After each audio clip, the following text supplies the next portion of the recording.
Hello friends, आप सभी लोगों का स्वागत है आपके अपने channel UGC net study point में। फ्रेंड्स, हम लोग कई दिनों से रास्ता देख रहे थे कि कब 1 मार्च आएगा और यूजीसी नेट का जो नया नोटिफिकेशन है वो रिलीज़ होगा। तो फ्रेंड्स, मार्च में जो 1 मार्च आ चुका है, जून में जो एग्ज़ाम होने वाली है उसका नया नोटिफिकेशन आ चुका है एनटीए यूजीसी नेट की साइट पर। तो आज हम उसी से रिलेटेड कुछ इम्पॉर्टेंट टॉपिक्स के ऊपर डिस्कशन करने वाले हैं कि आपको फॉर्म कब भर लेना है, साथ ही क्या एज लिमिट होने वाली है, इस बार वैलिडिटी क्या होने वाली है अगर आप पास कर लेते हैं इस एग्ज़ाम को, पासिंग क्राइटेरिया क्या होगा, प्लस आपकी एज क्या होनी चाहिए और कितना आपको एज का रिलैक्सेशन मिलेगा। फ्रेंड्स, स्वागत है आप सभी लोगों का हमारे चैनल में। अगर आप पहली बार ये वीडियो देख रहे हैं तो प्लीज़ हमारे चैनल को सब्सक्राइब ज़रूर कीजिएगा और बेल आइकॉन ज़रूर दबाइएगा। इस चैनल पर आपको यूजीसी नेट से रिलेटेड बहुत सारे वीडियो मिल जाएंगे। फ्रेंड्स, पेपर 1 के काफ़ी कुछ प्रिपरेशन हम लोग कर चुके हैं, तो आप जा कर के उन वीडियोस को ज़रूर देखिए। साथ ही मेन पेपर एजुकेशन के भी कई वीडियो हैं, तो वो भी आपके लिए बहुत कुछ हेल्पफुल रहेंगे। फ्रेंड्स, अगर वीडियो आप लोगों को पसंद आता है तो प्लीज़ लाइक ज़रूर कीजिएगा। तो चलिए आगे बढ़ते हैं, हम देखते हैं कि आज के इस वीडियो में हम लोग किन किन चीज़ों के बारे में डिस्कशन करने वाले हैं। फ्रेंड्स, सबसे पहला और इम्पॉर्टेंट फॉर्म फिल डेट देखने वाले हैं, कब से कब तक फॉर्म भराने वाला है। तो आप प्लीज़ जल्दी से उसमें उस लिमिट में फॉर्म भर लीजिएगा। एलिजिबिलिटी देखने वाले हैं, साथ ही एज लिमिट के बारे में देखेंगे और वैलिडिटी, अगर आप पास कर लेते हैं एग्ज़ाम को तो आपको जो सर्टिफिकेट अवार्ड होगा उसकी वैलिडिटी क्या होने वाली है। ठीक है फ्रेंड्स, तो चलिए आगे बढ़ते हैं। साथ ही फ्रेंड्स, आप लोगों को मैं बताना चाहूँगी कि हम 1 साल से हमारी ये चैनल चला रहे हैं और जितने भी वीडियो, जितना भी कंटेंट हमने अपने इस चैनल पर बनाया हुआ है उन सभी को हम PDF के फॉर्म में प्रोवाइड कर रहे हैं ताकि आप लोगों की अच्छे से पढ़ाई में हेल्प हो सके। तो ये साइट हमने डेवलप की है www.studyofeducation.com। अभी इसे डेवलप कर रहे हैं, धीरे धीरे स्टडी मटेरियल इस पर डाला जा रहा है क्योंकि काफ़ी कुछ स्टडी मटेरियल है, एक साथ डालना पॉसिबल नहीं है। तो काफ़ी कुछ इस पर डला हुआ है, आप जा कर के वहाँ से डाउनलोड कर सकते हैं ताकि आप लोगों की प्रिपरेशन अच्छे से हो सके। ठीक है फ्रेंड्स, तो चलिए अब मैं आपको फटाफट से जो नया नोटिफिकेशन आया हुआ है उसके बारे में बता देती हूँ, क्या क्या चीज़ें आपको ध्यान में रखनी है। चलिए देखिए फ्रेंड्स, ये हमारी एनटीए यूजीसी नेट की जो है साइट है। ये देखिए नया नोटिफिकेशन आया हुआ है जून 2019 का। हालांकि अभी 1 मार्च से ही भराना शुरू हो गए फॉर्म, पर अभी इन्होंने लिंक ओपन नहीं करी है। यहाँ application form will be soon available लिखा हुआ है, तो होप शाम तक जो है ये लिंक चालू हो जाएगा। तो जैसे ही आप इस बटन पर क्लिक करेंगे आपको सामने ये एक नया नोटिफिकेशन एक PDF के फॉर्म में आ जाएगा। तो चलिए हम इसी को डिस्कस करेंगे। थोड़ा सा जूम कर लेते हैं इसको। देखिए ऑनलाइन एग्ज़ाम हो रहा है, आप जानते हैं पिछली बार से, तो इस बार का एग्ज़ाम भी ऑनलाइन ही है ना। फॉर्म भराने भी ऑनलाइन है और एग्ज़ाम भी ऑनलाइन ही होगी आपकी। तो कब से फॉर्म भराने वाले हैं? 1 मार्च से 30 मार्च तक फॉर्म भराएंगे और लास्ट डेट फीस भरने की है 1 अप्रैल। तो आप ध्यान रखिएगा। मैं आप लोगों से रिक्वेस्ट करूँगी जल्द से जल्द फॉर्म भर दीजिए, क्योंकि फ्रेंड्स ऑनलाइन एग्ज़ाम होता है तो काफ़ी दूर दूर सेंटर मिलते हैं। अक्सर ऐसा देखा गया है कि जो जितनी जल्दी फॉर्म भर देता है उसे उसके घर के आसपास उतनी ही आसानी से जो है एग्जामिनेशन सेंटर मिल जाता है। तो ऐसे चीज़ों में आप देरी ना करें क्योंकि बहुत प्रॉब्लम हो जाती है फिर। ठीक है, अब बात करते हैं फ़ीस की। तो देखिए जनरल कैटेगरी के लिए 800 है और SC ST OBC के लिए जो है 400 है। OBC अदर बैकवर्ड क्लास और वीकर इकोनॉमिक सेक्शन के लिए 400 है और SC ST OBC and transgender section के लिए 200 है। ठीक है, तो ये तो बात हो गई फ़ीस की। इसके ऊपर फ्रेंड्स कुछ GST भी लगेगा। अब देखिए एक चीज़ और होती है कि कई बार फॉर्म भरने में आप बहुत गलतियां कर देते हैं। तो फ्रेंड्स, पहली चीज़ तो ये कि आप सही तरीके से फॉर्म भरें, है ना, बहुत ध्यान से केयरफुली फॉर्म भरें। और बाय चांस अगर कोई गलती हो जाती है तो आपको मौका दिया जाएगा 7 अप्रैल से 14 अप्रैल के बीच में आप अपनी जो गलतियां हुई हैं फॉर्म में उनको ठीक कर सकते हैं। ठीक है। उसके बाद आपको कोई चांस नहीं दिया जाता है, तो आप इन चीज़ों का ध्यान रखें। फिर फ्रेंड्स 15 मई से जो है आपको एडमिट कार्ड मिल जाएगा NTA की साइट पर। और आपके एग्ज़ाम देखिए, ये 7 दिन आपके एग्ज़ाम होने वाले हैं जून में, 20 से लेकर के 28 जून तक, ठीक है। तो 7 दिन चलेंगे, 2 शिफ्ट में एग्ज़ाम होंगे, ठीक है। एक सुबह की शिफ्ट होती है और एक शाम की शिफ्ट होती है। किस दिन होगा और किस शिफ्ट में होगा ये फिक्स नहीं होता है, ये आपको तभी पता पड़ेगा जब आपका एडमिट कार्ड आएगा फॉर्म भरने के बाद। ओके, एग्ज़ाम का जो पैटर्न है सेम पैटर्न है, पुराना ही पैटर्न है, कोई चेंज नहीं है। 2 पेपर होने वाले हैं, 3 घंटे का आपका पेपर रहेगा। फर्स्ट पेपर देने के बाद आपको 30 मिनट्स का ब्रेक मिलेगा और उसके बाद आपका सेकंड पेपर होगा, उसके बारे में भी हम डिस्कस करेंगे। देखिए, और 15 जुलाई को जो है आपका रिज़ल्ट आ जाएगा, ऐसा यहाँ पर बताया गया है। तो फॉर्म भरने के लिए क्या क्या ज़रूरी है, क्या क्या ज़रूरी नहीं है, ये बहुत एक लेंदी प्रोसेस है, उसे हम अभी देखते हैं। इसके पहले हम फ्रेंड्स कुछ एलिजिबिलिटी और एज के बारे में जान लेते हैं, क्योंकि सबसे पहले जानना वो ज़रूरी है। उसके बाद हम देखेंगे कि फॉर्म भरने के लिए क्या क्या ज़रूरी है, क्योंकि आपको पता होना चाहिए कि इस फॉर्म भरने के लिए आप एलिजिबल है भी या नहीं, ठीक है।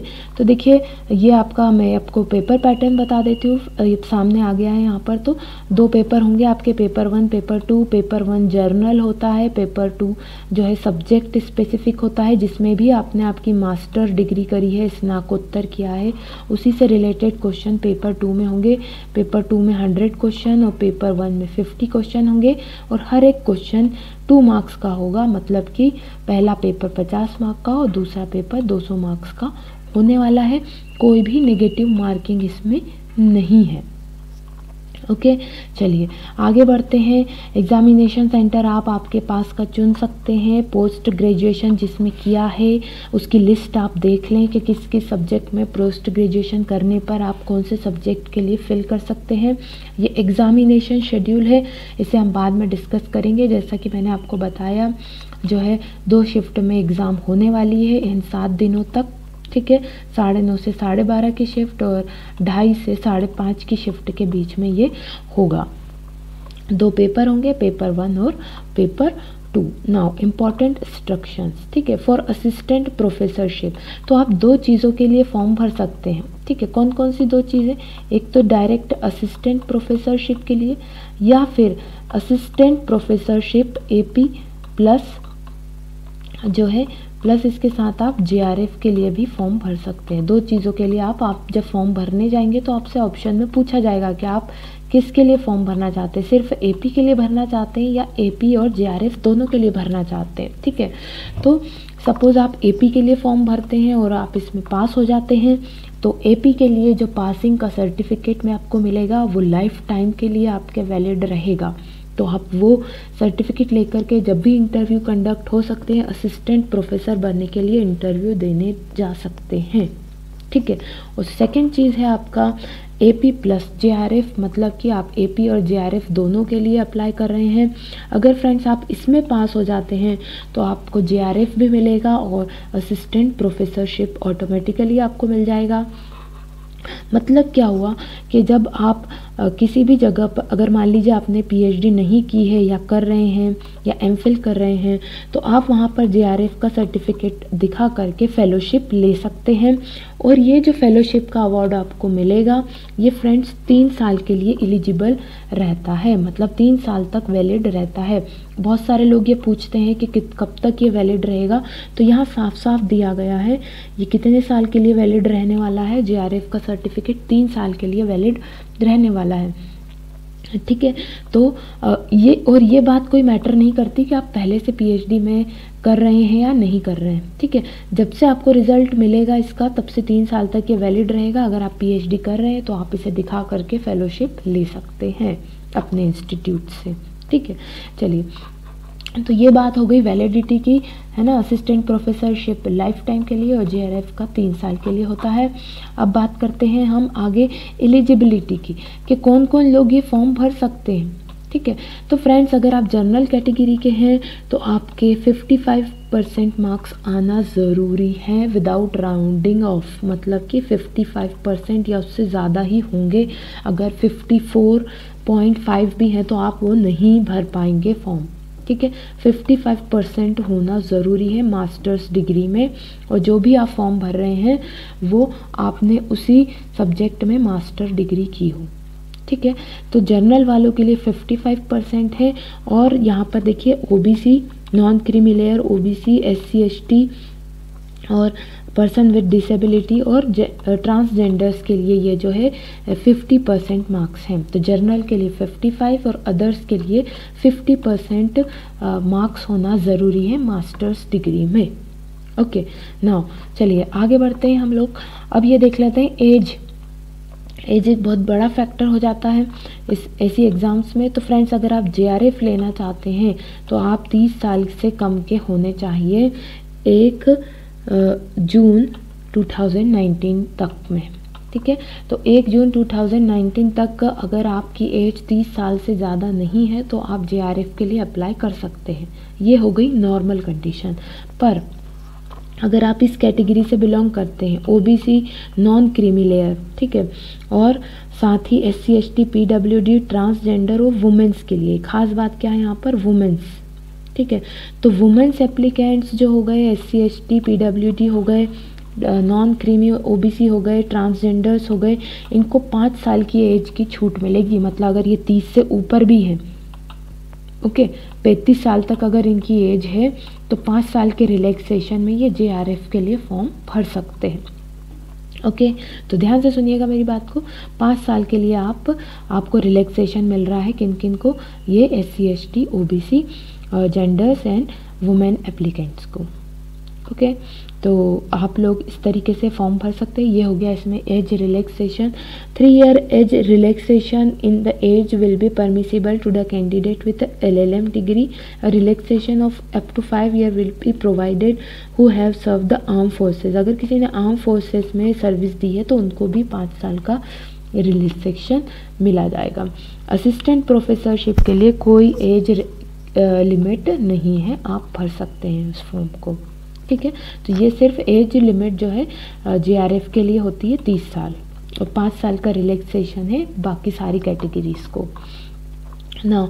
चलिए देख लेते हैं। ये अगेन फिर से यहाँ पर इन्होंने बता दिया है कि क्या क्या पैटर्न होने वाला है, कब से फॉर्म भरना शुरू होंगे, कब लास्ट डेट है, वही सारी चीज़ें फिर से अगेन यहाँ पर रिपीट की गई हैं। तो फ्रेंड्स, अगर आप इन सब क्राइटेरियाज को फुलफ़िल कर रहे हैं तो मतलब कि आप ये फॉर्म जो है भर सकते हैं। NTA UGC नेट का जो एग्ज़ाम होने वाला है जून 2019 में, इसके लिए आप फॉर्म भर सकते हैं। फॉर्म भरने से पहले आपके पास क्या क्या चीज़ें होनी चाहिए और क्या क्या चीज़ें ज़रूरी हैं, इसके लिए मैं आपको जल्दी सेपरेट वीडियो देने वाली हूँ, तो आप उसके लिए घबराइएगा नहीं। अगर आप इन क्राइटेरिया में बैठ रहे हैं तो आप आप फॉर्म भर सकते हैं। 1 महीने का समय आपके पास फॉर्म भरने के लिए है, और कैसे फॉर्म भरेंगे ये मैं आपको जल्दी बताने वाली हूँ नेक्स्ट वीडियो में। होप आप लोगों को पसंद आया होगा ये वीडियो। अगर पसंद आया हो तो फ्रेंड्स प्लीज़ लाइक ज़रूर कीजिएगा। जल्दी मिलते हैं नेक्स्ट वीडियो में, तब तक के लिए best of luck and good bye.